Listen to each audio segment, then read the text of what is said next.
the recording. Hi, everyone, and welcome to today's Neuropsychology Didactic Series talk. My name is Josh Fox-Fuller, and we're pleased that you can join us for this first talk in Volume 5 of our 12-week Neuropsychology Didactic Series, which brings you lectures from different experts in the field covering different topics each week. Before we begin, we want to remind everyone that the series was created by trainees and early career neuropsychologists to provide free, high-quality didactic opportunities. We're also excited to be joined by new committee members from 2021 to 2022 who are rotating us, and we thank them for their exciting contributions to our team and to the Neuropsychology Didactic Series. We also would like to thank our sponsors for their continued financial support of the Neuropsych Didactic Series. And before we begin today, we want to actually make everybody aware of our YouTube channel. So in addition to our website, you can subscribe and follow us on YouTube, where we post our recordings each week after the lecture is filmed. And you can go back and watch through 48 lectures across the 4 previous volumes of No Neuropsychology, as well as our No Neuroanatomy mini-series from last summer. We also have disclaimers for the series. So No Neuropsychology is not meant to replace formal education in neuropsychology, and the views of the speaker are their own. Today, we ask that if you have questions, we invite you to put them in the Q&A box, which should be on the lower left side of your screen. And we'll address the questions in the moderated Q&A at the end of the talk. And the recording of today's lecture will be disseminated within the week. Now, it's my pleasure to introduce Dr. Nadia Murli for today's lecture on the journey from mild cognitive impairment to dementia. Dr. Murli works as a psychometry coordinator at the Banner Sun Health Research Institute in Phoenix, Arizona, which is one of 31 Alzheimer's disease centers in the nation and the only Arizona state-sponsored Parkinson's disease center.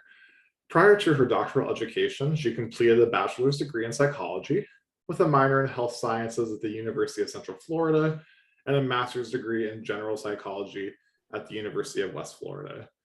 She completed her doctoral degree in clinical psychology at Midwestern University, which primarily consists of outpatient neuropsychology training and working with geriatric populations. And she's also completed training as well at the Banner Sun Health Research Institute. Her primary role currently entails using neuropsychological evaluations to assess the cognitive strengths and weaknesses of patients and assisting with diagnoses of various neurodegenerative disorders. Her current role also includes assisting with the training and supervision of pre-doctoral students and facilitating multiple clinical trials focused on potential treatment options for various forms of dementia. Dr. Murli has worked with a myriad of populations over her 10+ years in the field of psychology, but has thoroughly enjoyed working with the geriatric population. On a more personal note, she enjoys spending time with her family, exploring the outdoors, and traveling. So without further ado, I'm going to pass things over to Dr. Murli, who will share her slides. Okay, thank you. Let me see. Okay, can everyone see my slides? That looks good, thank you. Okay, perfect. So let me see if I can see. Sorry.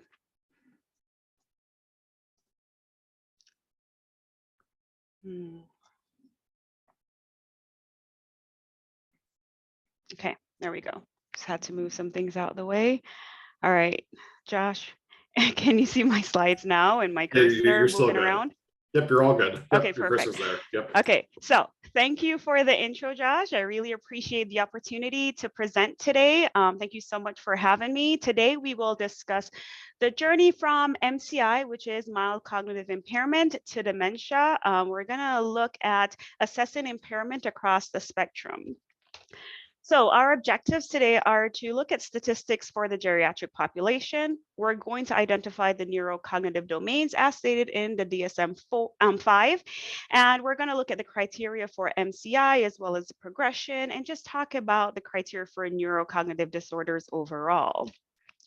Now, a 2019 study showed that globally, we are an aging population across the globe. So individuals 65 plus account for 35 million of the population in Japan, which is the world's fastest growing Asian population, approximately 48 million in the US and 120 million in China, and in India, they're totaled at 104 million. So the US is ranked as the third most populous country behind China and India respectively. And right now we're seeing a large growth in the amount of individuals who are 65 plus, which shows that if we continue to move forward like this, which we will, dementia is predicted to become the single greatest challenge facing healthcare and medical systems around the world. Now, this article came out in 2020, and it showed the prevalence of 369 diseases in about 204 countries. And as you can see, Alzheimer's disease is at number 5. So we're already seeing that this disease is quite prominent across the globe. As of January 18th of this year, individuals 65 plus in the US accounted for about 17% of the population. And within, when you look at stats, this is based on CDC, when you look at stats for the different mortality rates, you can see that Arizona ranks as number 6 in cause of death in the US at this time. So let's look at some numbers. There are an estimated 6.2 million Americans living with Alzheimer's disease, and by 2050, this number is projected to rise to nearly 12.7. And here I have a breakdown of the different age groups. And as you can see, which will be a hint for something that we will discuss later, it gets higher as the person gets older because age is a risk factor. Now in Arizona, where I currently reside in practice, there are an estimated 150,000 cases in 2020 with a projected increase to 200,000 by 2050, which will be a 33.3% increase. Currently, 1 in 3 seniors die due to Alzheimer's disease or another related dementia, and which shows that it kills more than breast cancer and prostate cancer combined. Now, between the year 2000 and 2019, deaths from heart attacks have decreased by 7.3%, while deaths from Alzheimer's disease have increased by 145%. So it kind of shows that we as a society have been working on certain disorders within our population, but have kind of, ignored others. And so this is something that we're going to also talk about today. In the United States, unfortunately, with COVID-19, we saw a significant increase in dementia-related deaths, which was about 16% increase. Now, being here, I'm in Sun City, which is like a very large geriatric population. A lot of people come here to retire. And at one point during the pandemic, during our weekly meetings, it was like, each provider was losing a patient during the COVID-19 pandemic. So it took a pretty hard toll on individuals with dementia. Now, what does aging population mean to us? I tell people all the time that dementia matters to everyone. Even if you desire to work in pediatrics, or, if you're like, oh, I'll never ever work with the geriatric population, it is important for us as trainees, because your pediatric patients have grandparents. They might have grand aunts, grand uncles. Also, it matters for us personally. We all have parents. If we no longer have parents, we have in-laws. If we don't have that, we have older adults and older uncles and aunts, or older close family friends, grandparents, or parents of other friends. And even if none of this applies to you and you're like, I have 0 elderly people in my life, you yourself will get old one day. So this matters to everyone. And so we really need to at least have a general idea of what to look forward to, what to expect.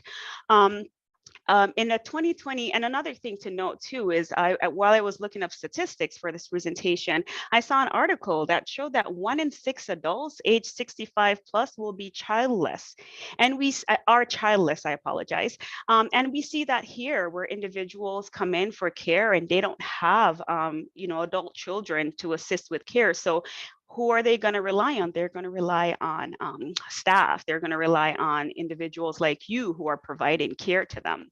So what can we do to prepare for this challenge? We can learn the signs and symptoms to look to look out for. So I'm a little biased, but my favorite organ in the body is the brain, which as neuropsychology trainees, I presume that at least 99.9% of you feel the same way.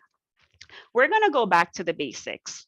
As aspiring neuropsychologists, you need in-depth knowledge of brain structures and functions because that's how you differentiate etiology for various neurodegenerative disorders. And that's also how you help figure out rehabilitative options for your patients. So today, we will primarily focus on the four main lobes. Although these girls, and just note that this is a quick summary, just very basic, but just know that although we have these specific information here that I'm going to present, they can be a little complicated when your individual comes to, when an individual comes to you. So right now we're going to start with the frontal lobe, and the frontal lobe occupies about 1/3 of the brain, and it is involved in person's personality, emotions, inhibition, their planning, initiative, any type of abstract thinking, as well as judgment and cognitive flexibility. And then the parietal lobe, which is located behind the frontal lobes, contains the primary sensory areas. So this is the part of the brain that has to do with sensations of touch, has to do with weight, texture, how you process sensations like pain, heat, and how you move around in your environment.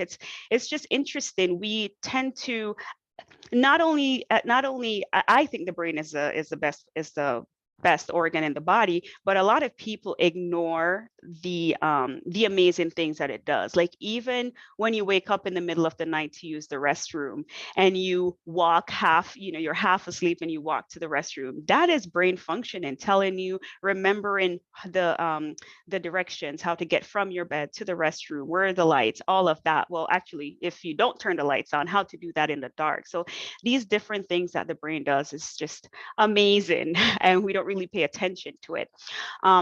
And an additionally, for the parietal lobe on the right side, that is very involved in directing attention as well as coordinating visual and spatial skills, while the left parietal lobe is involved in overlearned motor routines and linguistic skills like reading, writing, or naming objects.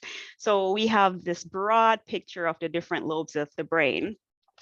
Now we have the occipital lobe that's located in the back of the brain. That's where it houses the primary visual cortex.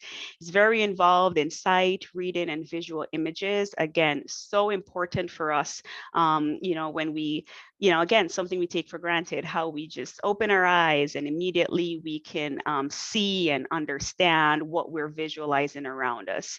And then we have the temporal lobes, which is located behind the temples, just above the ears. And that's where we have our primary auditory cortex. It's also connected to the limbic system, which is involved in emotional behavior and memory. And then a little extra on the left temporal lobe, that's where you have your verbal memory and language comprehension. On the right, we have our visual memory. So again, we have these big structures, these lobes that can be broken down into so many different functions. So why are we talking about these different lobes? Well, because they're very important in helping us understand the cognitive domains that we have. So they are learning and memory, language, attention, visuospatial skills, as well as executive functions and problem solving. So we're going to dive a little deeper into the functionality of our beautiful brains and focus on these various cognitive domains that are all mentioned in the DSM-5. So the first one is attention. So you have sustained attention. I'm going to spend time on this because I really want you guys to understand the cognitive domains before we move on. So for attention, you have the sustained attention, which is your ability to maintain attention over time. So right now you're sitting down and you're listening to me. You may just have me playing in the back, or you may be actually watching. So this is your ability to sit, still and listen for 45 minutes. There's also selective attention, which is trying to maintain attention despite competing stimuli. So you may be home watching this and you have a toddler running around. So you're listening, but you're also like, hey, go color, mommy's listening to something, or hey, go play with your craft, daddy's listening to this lecture. So this it's trying to get you to get you to focus while having the distractors. And then there's that divided attention, which is where two tasks are happening at the same time and you're trying really hard to listen. So for example, if you're trying to color something while listening to a lecture or whatever, you have to pay attention to what colors, how you're going to organize it, as well as actually learn something from what you're listening to. So just interesting how the brain can work with when you're trying to when you're trying to attend to different tasks. There's also a processing speed, which is anything that can be quantified by time in it. So for example, and I know we can't have people talk on here, but for all the folks who are quite familiar with Waze, you can probably drop in the chat.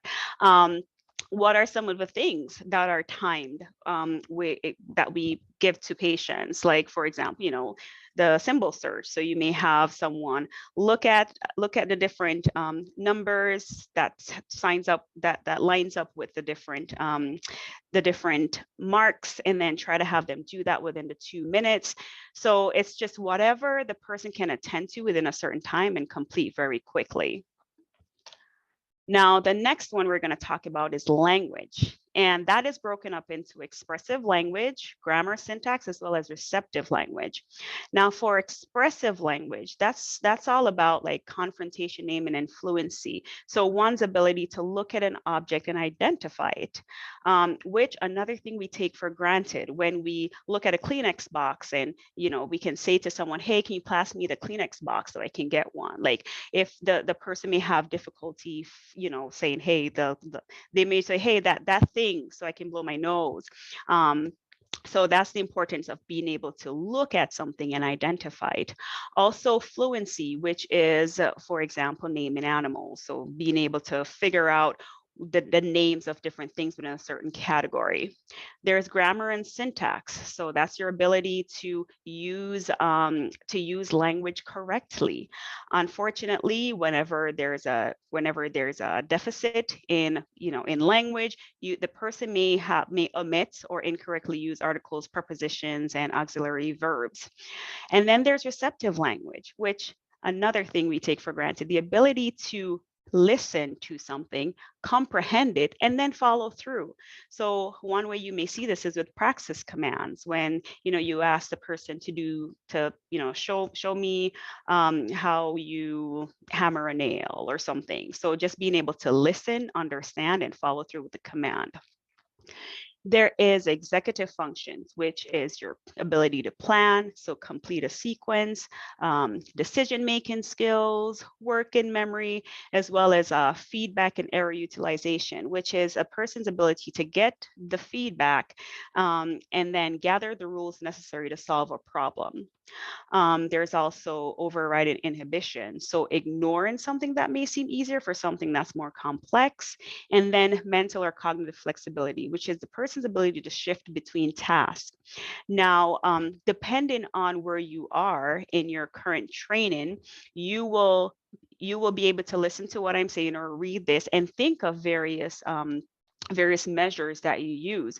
For example, one very popular inhibition measure is the Stroop color word, where the person has to look at the word and actually say the color and not read the word. So something, having to stop that quick reaction to just read it versus going back and go, no, I have to remember the rules and do it this way.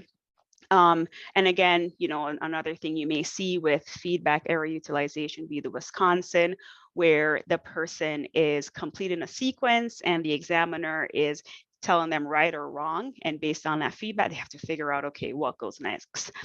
So it's good to understand these cognitive domains early on, so that when you go out to your practicum sites, your internship sites and everything, you understand exactly why you're given some of these measures. So we also have perceptual motor, which is AKA visuospatial. So this is the person's ability to do like facial recognition or matching figures. Visual construction is one that that is like very interesting. You ask the person to like draw something, like draw a clock or put some blocks together, and just see how they're able to construct things based on, you know, what their brain is telling them to. So this is a very cool task that I personally like to give, like just even draw the intersecting pentagons or a clock, or just simple shapes. And there's also perceptual motor, which is one's ability to do things when they can't really see it. So for those who have been trained in the Halsted rate and battery, there is a measure where the person is blindfolded and have to put certain shapes on the board. So that's where that comes from, your ability to kind of like, you know, still do purposeful movement without that visual stimuli. And then praxis, which I mentioned earlier, which is a person's ability to, you know, follow through with a command. And then gnosis, which is the inability of awareness and recognition. And then there's this social cognition, which unfortunately is missed a lot, because it's being able to recognize emotions in others and ability to consider others' mental state or experience. I feel as if a lot of times this gets missed, especially in men.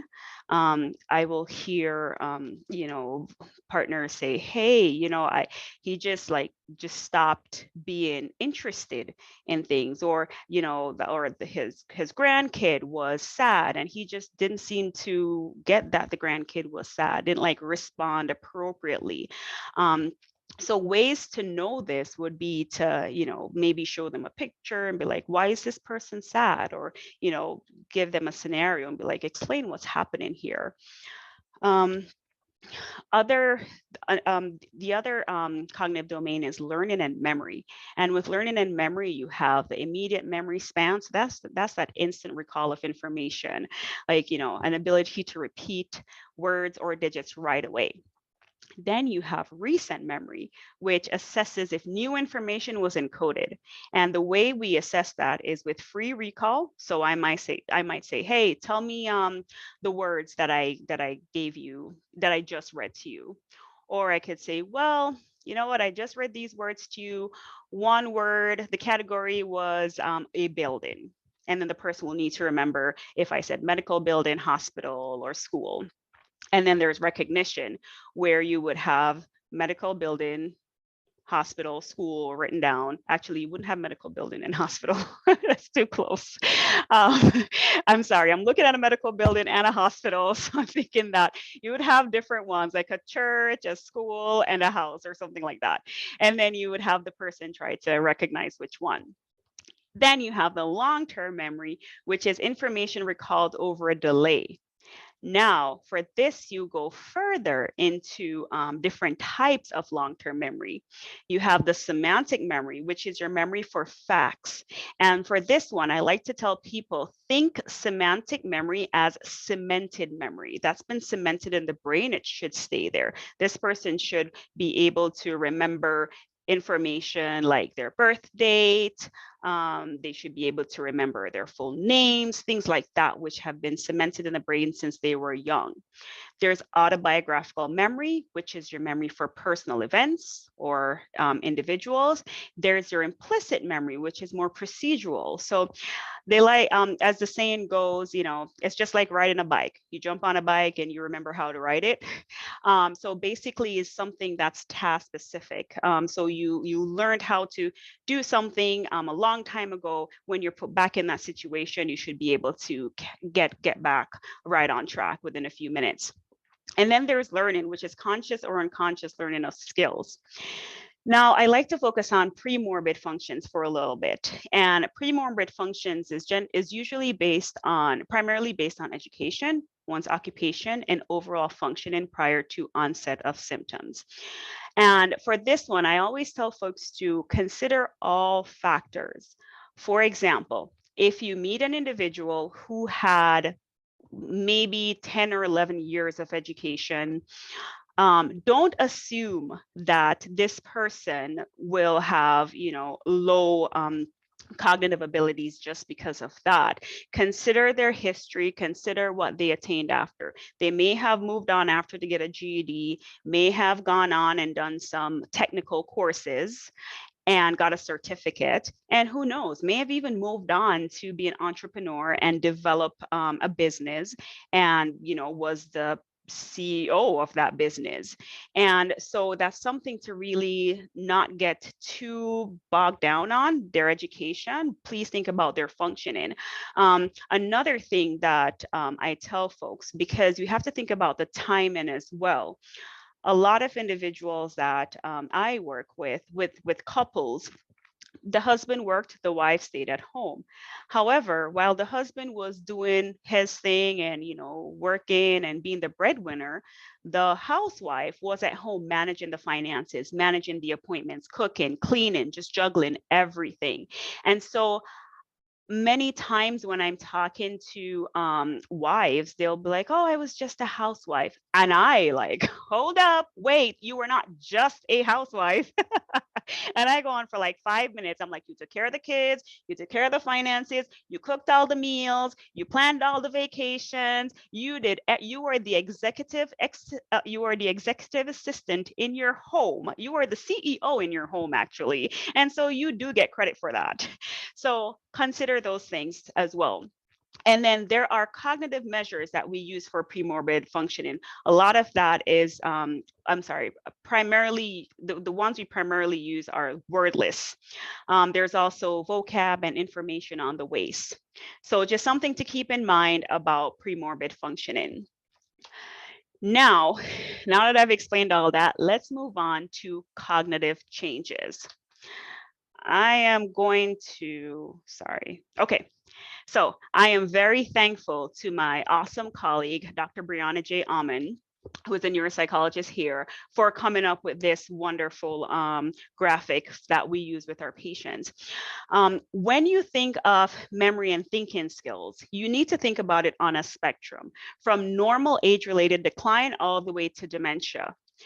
Now, normal age-related decline, that's when you notice subtle cognitive declines that are similar to others your age. I hear this pretty much every day. Oh, yeah, I have had some changes, but it's nothing that, but it's so common within all my friends. Like, we all do this, we all do that.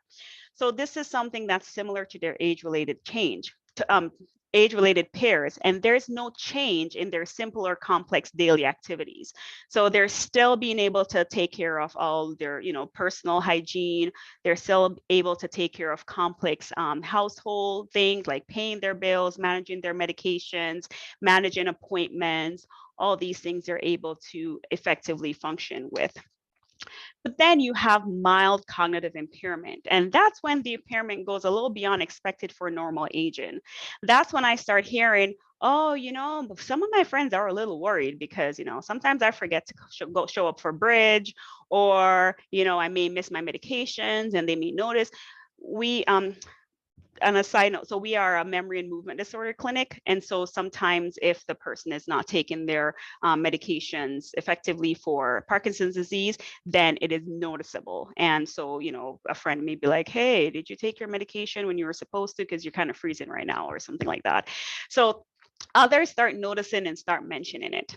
However, it does not really interfere with their independence in everyday activities. So there'll be greater effort in order to complete things. Like, for example, if they used to take 2 hours to do their monthly bills, it may now start taking 4 hours. However, they're still getting it done, and they're getting it done completely, correctly.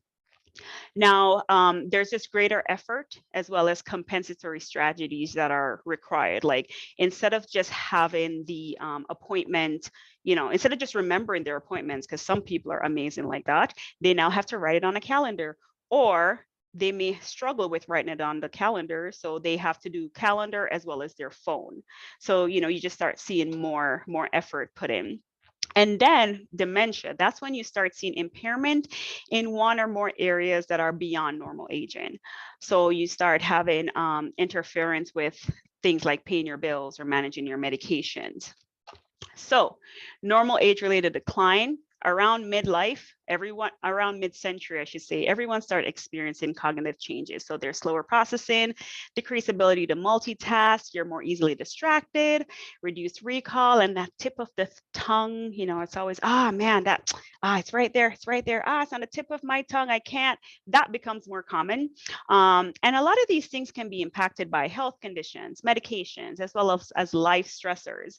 So if someone comes in and they start noticing that they're these cognitive changes, please in your clinical interview check for any health conditions, check for any new medications or any adjustments in a medication, and also check for life stressors to see what is going on. Did a close friend pass away? Did things change in your finances? So always check for things like that. And this is just a quick graph, but it pretty much states everything that I've said so far. So I'll just skip this and go to this. Now, mild cognitive impairment, the term was coined in the 1980s by Reisberg and colleagues to categorize individuals in the intermediate stages of healthy aging and dementia. If you want to get really in-depth information on MCI, definitely look up Dr. Ron Peterson. This was actually a graph from his 2014 article. Just basically think of MCI as just that intermediary section between normal aging, as normal cognitive decline, and dementia. So the key criteria that distinguishes MCI from dementia are preservation of independence and functional abilities. Okay, so just keep thinking about that, even though they may have some mild cognitive changes, they are still able to maintain their ADLs and IADLs. So this is quite a complex figure. All we really need to focus on, especially for today, is this. Okay, MCI is divided into basically those with memory involvement, which is amnestic, those without, which is non-amnestic. And then it's further divided into single domain versus multi-domain. And that's why I spent time to go over the cognitive domains, because for the rest of this presentation, that will be important. Now, MCI, I'm going to give an example for amnestic MCI. MCI due to Alzheimer's disease, that will definitely be here, which is amnestic MCI. And this you're looking for, it's characterized by memory impairment, longitudinal decline in cognitive function, and a lack of evidence of other things like vascular, traumatic, or medical cases that would lead to the decline. It is very important to note if the decline is rapid, which is within a few weeks or months, or if it's insidious, which means a couple of years. Very rapid decline would not typically be due to Alzheimer's disease. It could raise concerns for other things like metabolic disorders or prion disease or something like that. So now with non-amnestic MCI, that is actually common. We see that pretty commonly in Parkinson's disease patients, where they have the diagnosis of Parkinson's disease and there's some gradual decline in other functions. So basically, for each etiology that we come up with, there is a cognitive profile. And so what we see here at being a memory and movement disorder clinic is that we may see individuals on the memory, side who are mostly amnestic. And then on the movement side, we may see more non-amnestic MCI changes.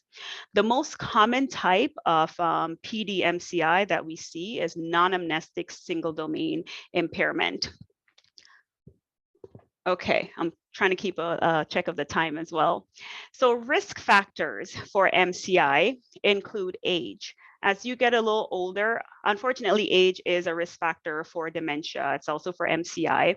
And so as you get a little older, you may have these cognitive changes that are a little more serious than, individuals, your age-related peers.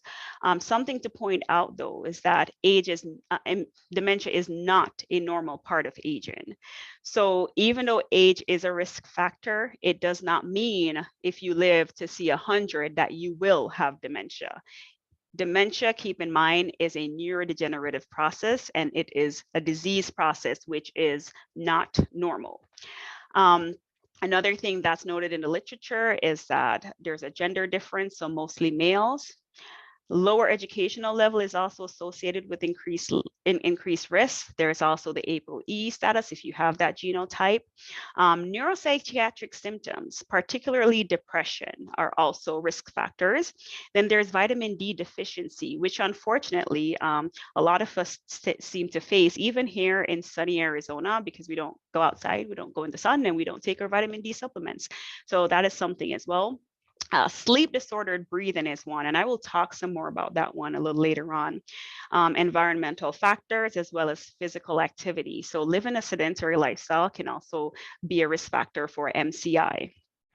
But there are some good news. Depending on the etiology, which is the cause, MCI can be reversible.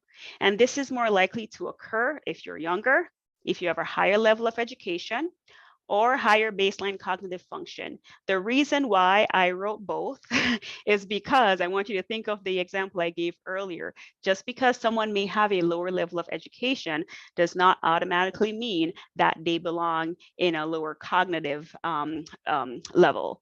They could definitely have high baseline cognitive function. There could be changeable lifestyle habit that can be addressed. And for sleep, I would say that the most common thing that I have seen here in terms of reversing MCI is with sleep. I have seen so many people come in and say, man, I'm having all these cognitive concerns. I can't think straight. I can't really function. And then when you ask about sleep, they're like, oh yeah, my sleep is horrible. Like I get maybe 4 hours max. And I'm like, okay, see a sleep specialist. Please get the treatment from the sleep specialist and come see us in a year, because sleep is restorative, and I just cannot harp on how important that is.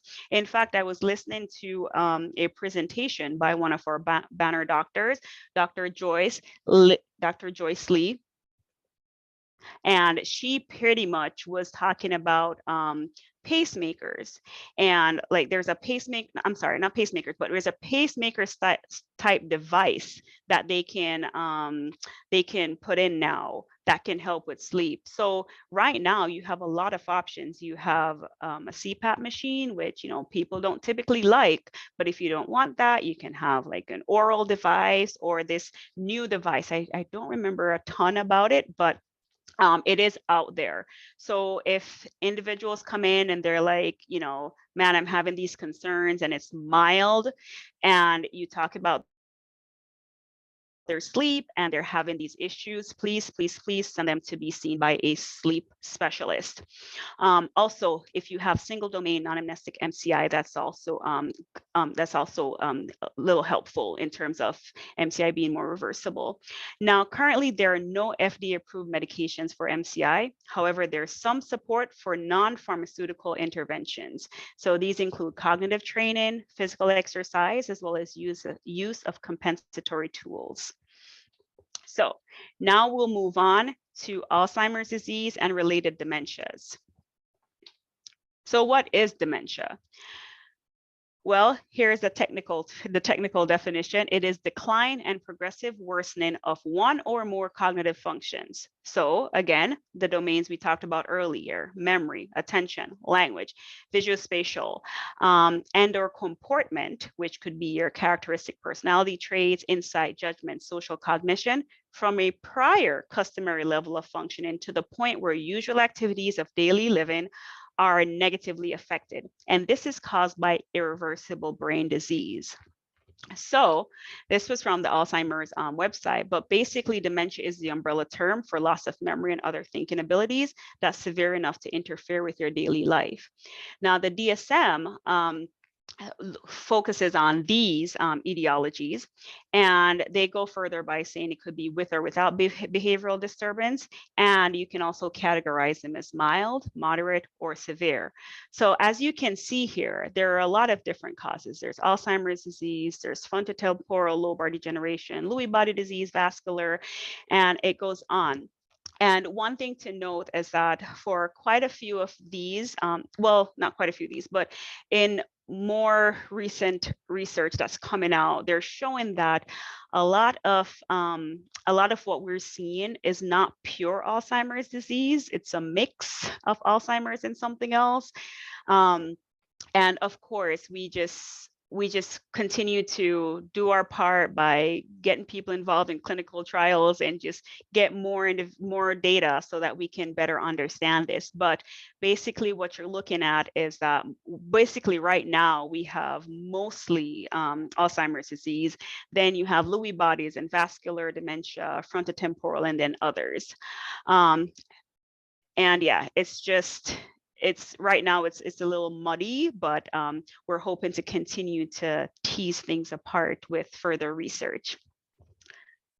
So here are some early signs and symptoms of progression. What the current research is showing is that symptoms can begin up to 20 years before the person seeks assistance.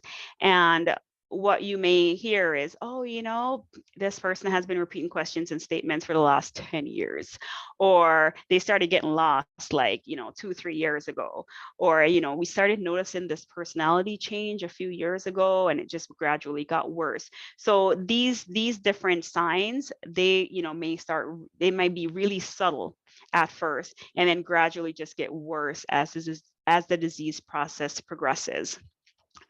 So other things you may see is not recognizing familiar faces.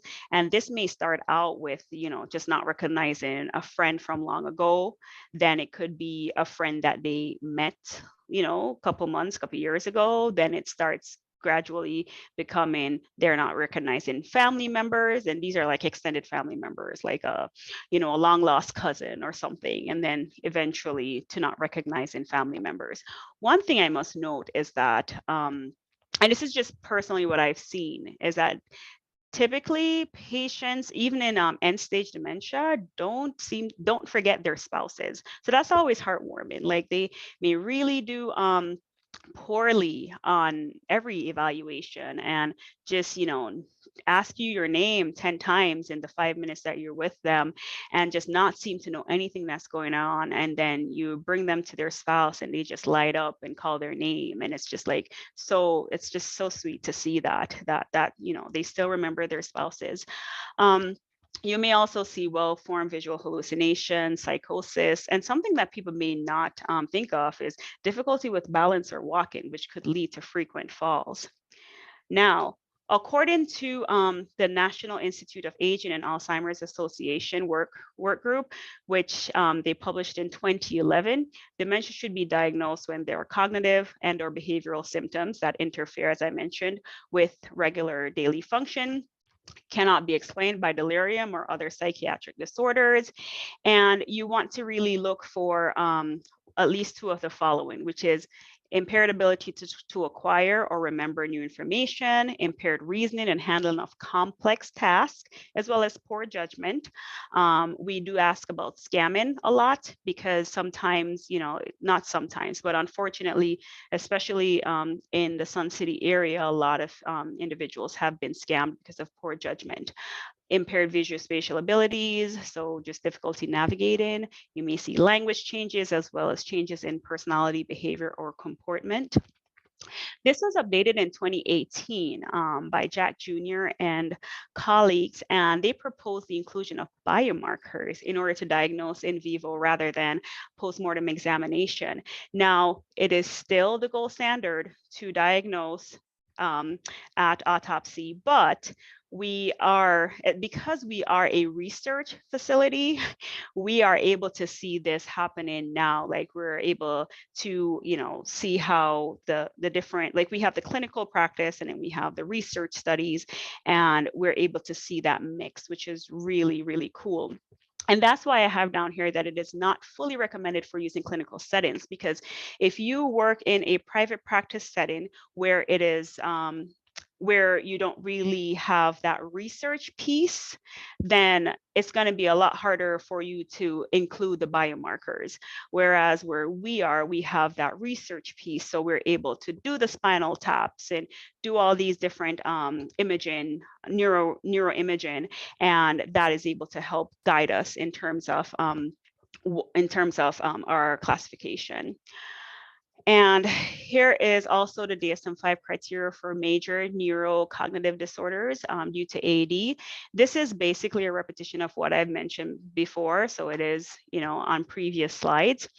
And just know that in the literature, you will see the term dementia used, whereas in the DSM-5, it says major neurocognitive disorder due to, and then you have the list of the different etiologies.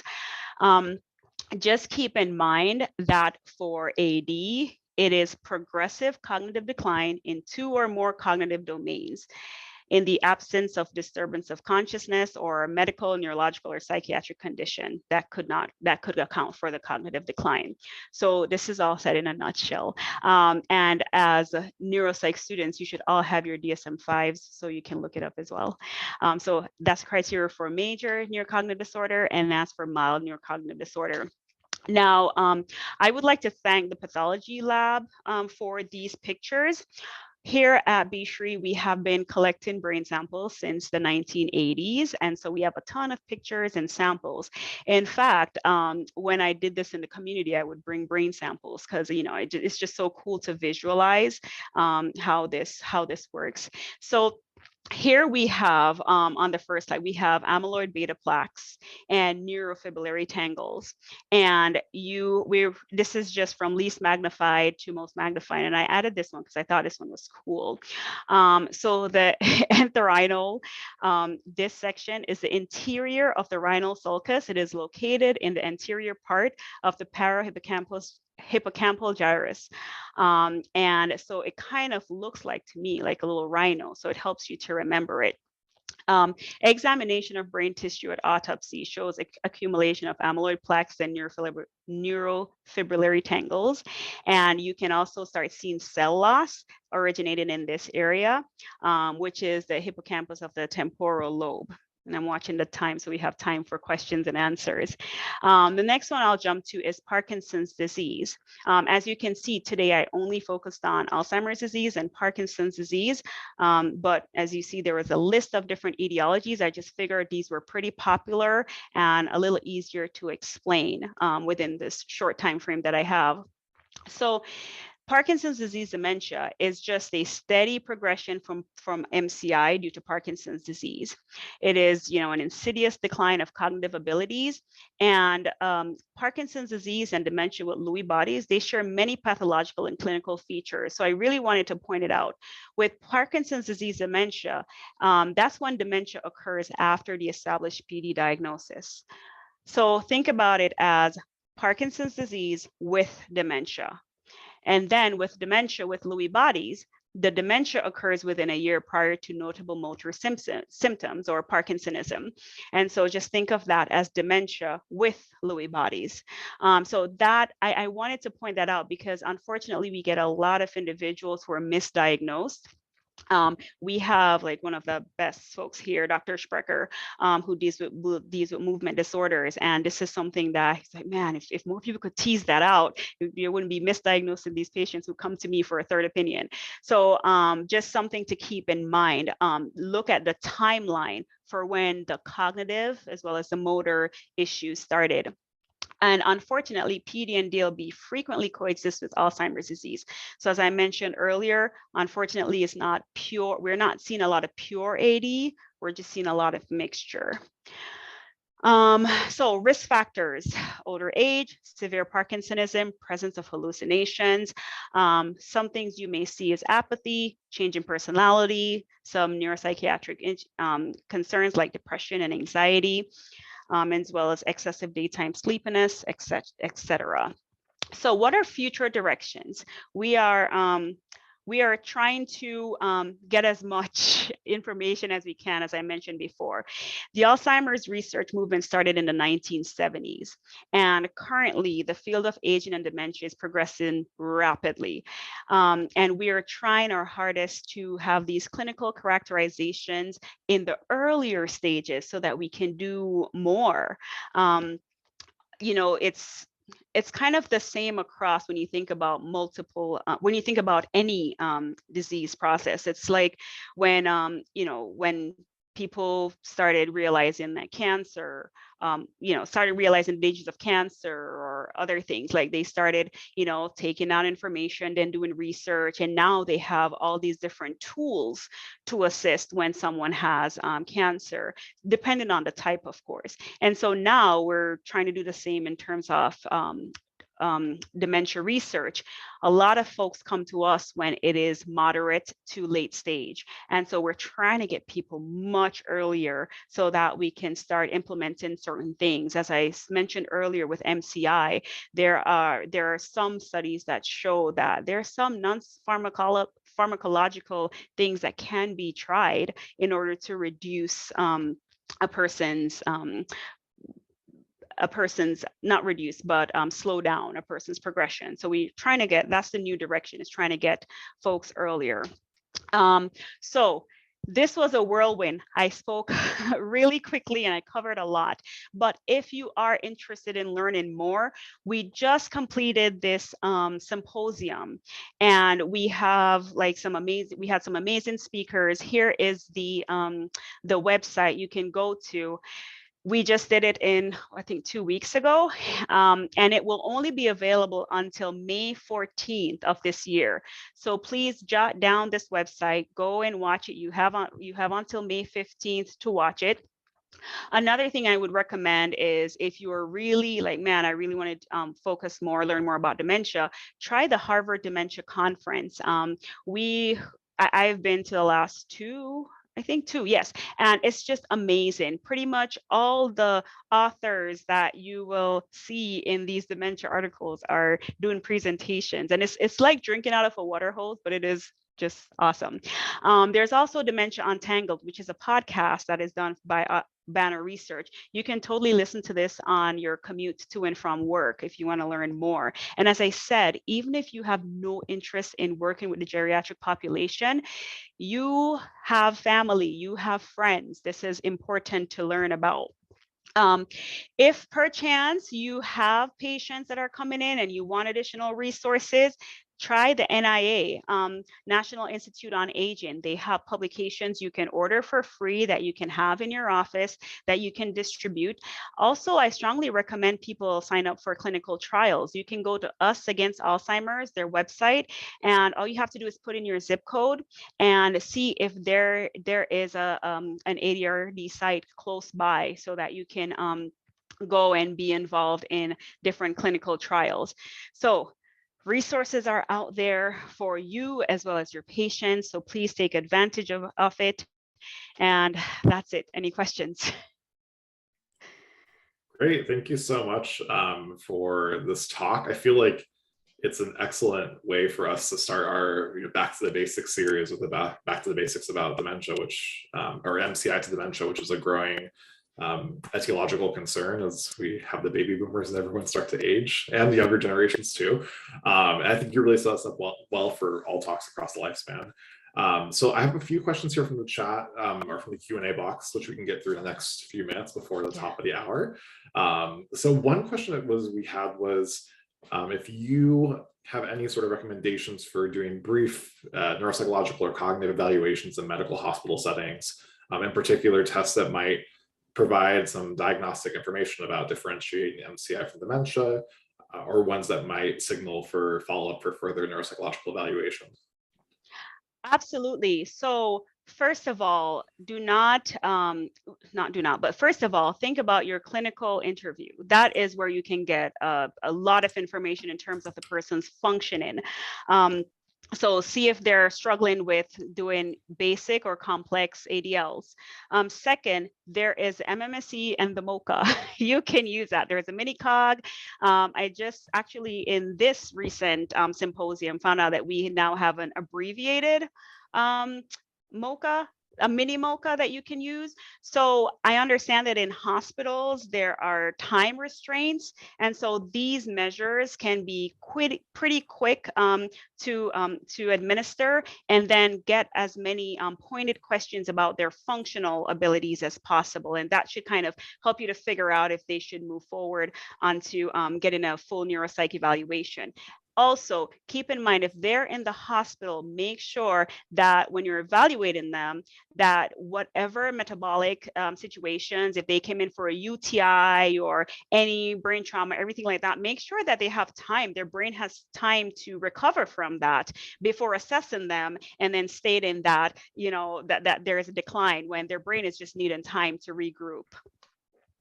Great. Yeah, I think those are really important points to think about, especially for people with sort of acute presentations as well. Another question, sort of in a similar vein, when we're talking about neuropsychiatric symptoms and psychotic symptoms, this question essentially asks if you're aware, or what are some of the difficulties that are relating to examining and sort of differentiating between dementia and psychotic disorders, or are you aware of any sort of issues with older adults, for example, being misdiagnosed with a psychotic disorder versus the neuropsychiatric symptom being secondary to dementia? Yes, yes, yes, yes. To fully answer that, I would not do that justice in the next 4 minutes. I will strongly recommend that you go to the symposium. Let me put it back on the site so you guys can see it, because our neurologist, Dr.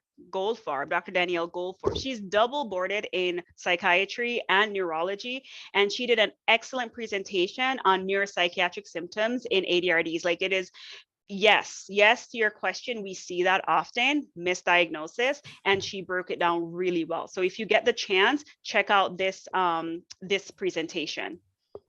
Awesome. Yeah, I think that's a big question for me to ask you. So I'm glad there's a resource right there. And feel free to leave the slide up. I think that's great. I will leave it up. Resources for people. Another question. So one that I had, so we at No Neuropsych, we often think a lot about, I think in general, the community of neuropsychology should think more about the role that culture plays in assessment. So in your sort of clinical experiences or training, how has culture or people's backgrounds impacted the clinical interview and sort of your diagnostic considerations, if you can speak to that for a minute or so? So unfortunately, where I'm located, I don't get a lot of diverse patients. I actually started a list on a Post-it a couple years ago of minority patients that I had, and that Post-it is not full. So I have recently started working on that because it's also it's a banner goal to increase diversity, and now it's my personal goal. And so again, I have a presentation here on diversity in dementia care and research, where I go in depth on that, because it is really difficult to fully assess with the measures that we currently have, fully assess certain cultures, because the measures that we have were not created with them in mind, to put it lightly. And so I am sorry, I cannot answer that. I just have not had a lot of experience with diverse clients. No, for sure. I think that's totally understandable. As somebody from Arizona, originally, I know that the Sun City West community in particular is not the most diverse area of Phoenix or of Arizona or the world in general, but it's good that that's at the forefront of Banner's mission, and great to see your presentations there as well. Wait, I have one quick. So I actually really enjoyed the diversity presentations that you guys had in a previous series with Dr. Jennifer Manley, who she's amazing, and some others. Like, they really did a good job breaking that down. So whosoever asked that question, if you want to go back to previous videos that were done by the No Neuropsych series, you can find videos with individuals who have been working with diverse populations over the years. Yeah, absolutely. There are tons of folks out there, and we are glad, as you mentioned, thank you for that plug of prior volumes. And we do have 48 prior talks. One last question Yeah. before we wrap up. Given that a lot of our audience, so we have people, across the training and professional spectrum who like to watch these talks, but we do have a lot of people from undergrads and, earlier grad students who are interested in, getting involved in research or in clinical work. So just kind of briefly, what sort of advice would you give to somebody who wants to get involved at Banner or in general in the world and sort of doing research or clinical work? Find ADRD sites, Alzheimer's disease and related dementias. See if you can find any ADRD sites, because right now we have like this. I feel like this is the new frontier. We are now diving into, we're now seeing how serious this is. As I pointed out, Alzheimer's disease is number 5 globally, number 6 in the US. We have all these initiatives to do more. And so you have these centers that have been established way, like a long time ago, like Banner Health, like we have been here for forever, but there are new sites coming up each time. So I would say if you're really interested, first of all, start with learning as much as you can. So watch this symposium, see if you can check out the Harvard Dementia series, just see what is out there for free, because we're all college students, everything, what's out there for free, and then see if you can connect with someone from one of these ADRD sites, just to see if you can do a research, do an internship, or any like research projects with them. That would be very helpful to get your foot in the door. Yeah, it sounds like the cold emails are never. I mean, the worst that happens is somebody says no, And or they don't. Yeah, I don't know of many sites that would say no. We need the yeah. help, especially if you are like a diverse student, because we need the help. We need to more bodies here to do more, because there's just so much to do. Yeah, it's a huge team endeavor. Well, thank you so much, Dr. Murley, for joining us for the talk.